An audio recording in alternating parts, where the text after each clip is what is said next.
惠灵顿第一个旅游目的应该是 LvTw 博物馆，它是每天早上10点开到下午5点，而且是免费的。你到了惠灵顿，我建议你先去看 LvTw 博物馆，因为它很多比较了解的新西兰的历史和文化。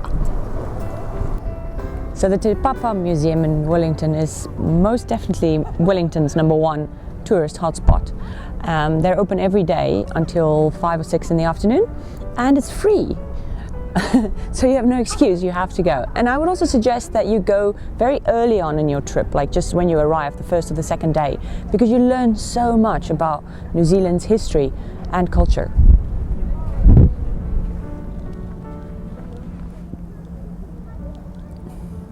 I'm not really a museum kind of person, so I decided to get a guided group tour instead of walking around the museum myself.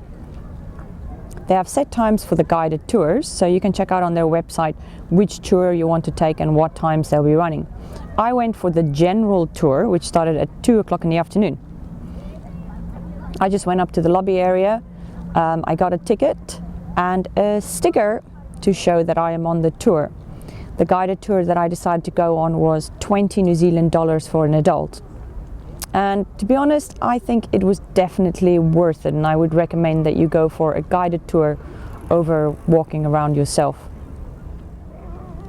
So the day I went, it just so happened that I was the only person on my tour, so it turned out to be more of like a private tour than a guided tour.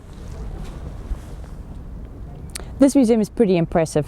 We started on the 2nd floor where the lobby is, and right from there is a huge Maori carving, a doorway to an old village type of thing. I was a bit flustered at this point when she started the tour and she explained about this, so I couldn't really pay enough attention to understand everything that was surrounding this carving. But I do urge you, if you do take a tour, to pay close attention, because there's so much history and culture in this one carving right in the lobby area. From here we went right into the mountains and sea section, and this was by far the scariest part of the museum for me, or the scariest part of my entire trip in Wellington, a giant squid. Now, I have a fear of octopus, so this was truly an uncomfortable experience. Even just lingering around here was very uncomfortable. I just wanted to get out of there. As expected, this monster has armed arms, a sharp parrot beak, rotating hooks on the tentacles. And we're still looking for aliens in outer space. This looks a lot like an alien to me, I have to say. And as if that wasn't enough, you can go and watch a 3D film on it. I think I'll pass on this part. Thank you very much. Luckily, right after the giant squid experience, we went up to a very magical spot in the museum, and probably my favorite, a marae and a centering stone. This is sort of like a town hall for Maoris. It's a very traditional type of house. It's very spiritual, it's very traditional, and actually this particular one in the museum is still used today for ceremonies and special occasions. The marae itself has beautiful carvings telling the story of Maori culture and traditions. In the middle at the top you can see the ancestor Maui and his 4 brothers with ropes as they captured the sun to slow it down for longer daylight hours. The entire time I was there, I could feel the presence of something very spiritual and very magical, and then I saw it, the centering stone. This was by far the highlight of the museum for me, and possibly the highlight of my trip to Wellington. I know what you're thinking, right? It's just a giant boulder in the middle of a room, but I have to tell you, this boulder is made of greenstone, which is a type of jade, and it's normally buried under the marae, that house, because it has spiritual essence, unyielding strength, and it is believed to have protection properties. And I, for one, definitely felt something magical surrounding this rock. Interestingly enough, this greenstone is a type of jade, and in Taiwan, jade is also revered to have all the same properties, protection, spiritual values and stuff like that. So of course that's going to be my favorite part of this museum.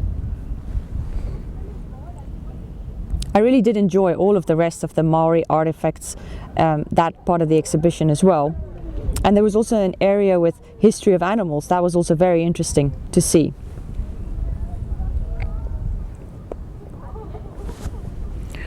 After we went to this animal area, my guided tour was done. It was about an hour long. So I decided to go downstairs to the cafe to have a quick break and refreshment.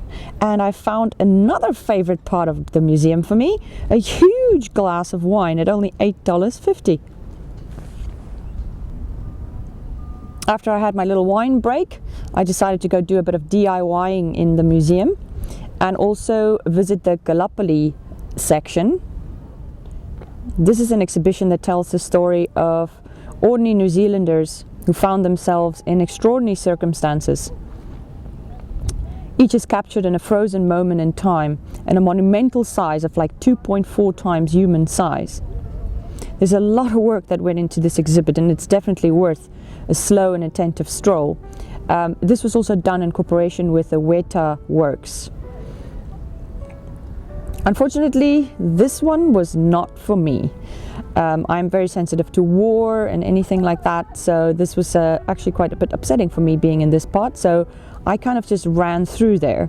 But I think if you are interested in this, if you are from New Zealand or Australia, if you're interested in history and war, this would definitely be something you'd see. It very heartfelt and very impressive section of the museum.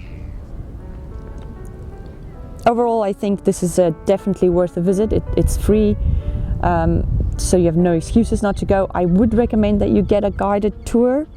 Try all the sections, go see everything. You learn so much more during the guided tour. And then just in conclusion, for me, most definitely, the greenstone rock and the Maori artifacts were my favorites.